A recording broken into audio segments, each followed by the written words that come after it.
members or other businesses that are not members were not involved. Housing. Again, this is not an issue specific to Oregon State University through its faculty and students, staff. This is an issue that each of you deal with, that your employees and your customers deal with.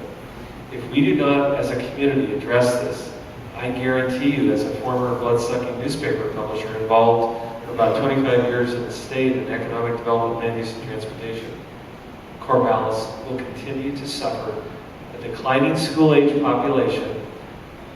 It will be less attractive for young and less available for young families to move here. That will impact your businesses.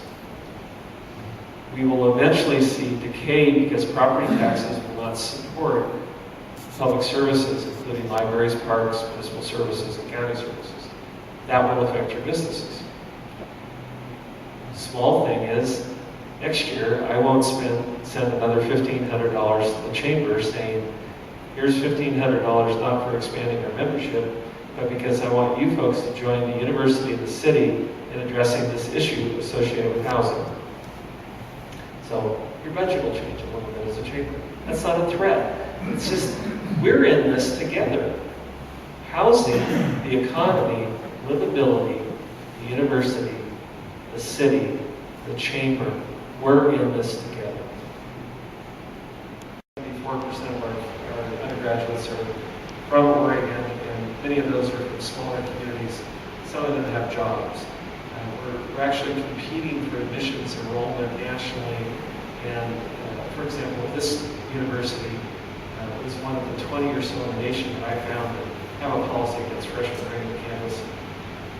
It would be tough for us to compete against those that don't. Some of them do not. For example, Stanford. But Stanford also has 40,000 applicants for 4,000 or less admissions. However, I'm not saying no. The committee's working on that, and university staff are examining policy, initially examining a policy that may require freshmen who do bring their cars to campus and who do live in dormitory housing to park their cars at Research or in the Guild Coliseum garage.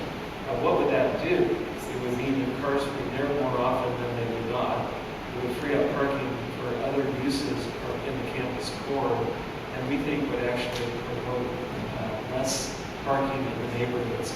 That's just an idea. So, to your point, how can we do this? One way is to convince a parent that it probably costs $1,000 to bring a car to campus.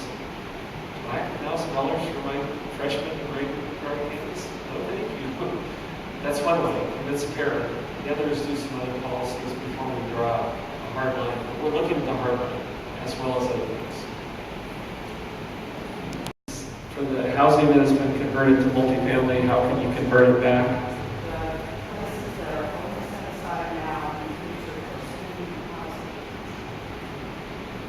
So I'm not a land use planner or a builder. I think it would be costly, but I think it's achievable. The marketplace hopefully would drive that. And we've seen the marketplace drive the conversion of single-family homes to multifamily. Our hope would be if we provide a community that has jobs, housing alternatives, a great city, a great university, that may prompt the economy to flip it on itself and provide for some of those conversions to occur. But again, I'm not an economist, but I hope that